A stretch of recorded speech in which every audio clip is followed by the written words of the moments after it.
حضرت ذوالنون مصری رحمت اللہ تعالی علیہ آپ سے متعلق ایک واقعہ لکھا ہوا ہے صاحب تفسیر نعیمی نے. وہ فرماتے ہیں کہ حضرت ذوالنون مصری رضی اللہ تعالی عنہ ایک دریا کے کنارے کھڑے تھے کشتی کے انتظار میں. تو اچانک سے انہوں نے دیکھا کہ دریا کی ایک طرف سے یعنی ایک کنارے کی طرف سے جہاں آپ کھڑے تھے اس طرف سے آپ نے ایک بچھو کو بھاگتے ہوئے دریا کی طرف آتے دیکھا. بچھو دریا کی طرف بھاگا آ رہا تھا اور اچانک دریا کی طرف نظر گئی آپ کی کہ جب وہ بالکل کنارے پہ آ گیا جہاں پانی شروع ہو رہا تھا تو وہاں دیکھا کہ ایک کچھوا پانی میں تیرتا ہوا باہر کی طرف آ رہا ہے.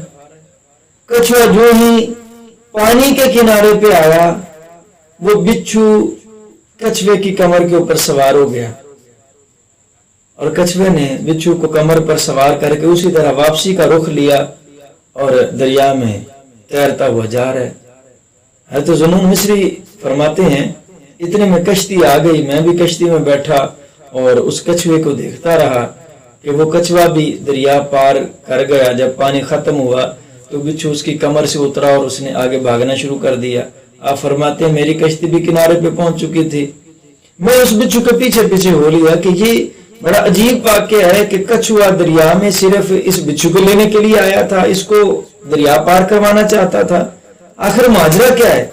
حیرت تھی کہ میں اس کے پیچھے جب چلا تو تھوڑا دور گیا تو دیکھا کہ وہاں ایک نوجوان سویا ہوا ہے اور اس کے قریب ایک سانپ پہنچنے والا تھا. ایک بڑا سانپ بھی اس نوجوان کی طرف آگے بڑھ رہا تھا اور جب نوجوان کو وہ ڈسنا ہی چاہتا تھا, سوئے ہوئے نوجوان کو سانپ ڈسنا ہی چاہتا تھا, اتنے میں یہ بچھو سانپ کے پاس پہنچ گیا اور اس نے سانپ پر حملہ کر دیا. بچھو نے سانپ پر حملہ کیا, سانپ بچھو کے ساتھ الجھ گیا. وہ دونوں سانپ اور بچھو آپس میں لڑنے لگے, ایک دوسرے کو ڈسنے لگے, ایک دوسرے کو کاٹنے لگے. حتیٰ کہ ذوالنون مصری رحمت اللہ علیہ فرماتے ہیں اس جوان کو خبر بھی نہیں تھی, وہ قریب وہیں سویا ہوا تھا. یہ دور کھڑے دیکھ رہے تھے کہ وہ ایک دوسرے کو سانپ اور بچھو ڈستے ڈستے دونوں ہی مر گئے اور وہ نوجوان اسی طرح محفوظ رہا. یہ ہیں رب کے کرم کی مثالیں. اللہ تعالیٰ فرماتا ہے کہ ان جانوروں کی جو منہ ہیں وہ ہمارے قبضے میں ہیں, ان کو ہم نے پیشانیوں سے پکڑا ہوا ہے. ہم اجازت دیتے ہیں جب تک نہ چاہیں یہ کسی کو ڈستے نہیں ہیں, ڈس نہیں سکتے ہیں, یہ ہمارے قبضے میں ہے.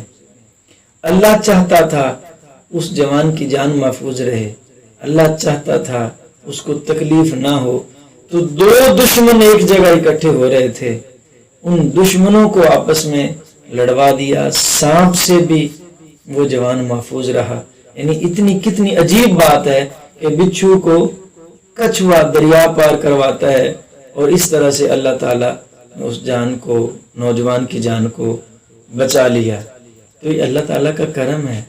وہ لمحہ بلمحہ کروڑہا رحمتیں ہمیں نصیب فرماتا ہے. ہمارے مال جان عزت آبرو ہر وقت اس کی رحمتوں کی بدولت محفوظ ہیں. یہ اس رب کا رحمان ہونے والی صفت ہے, اس کی مہربانیوں والی صفت ہے.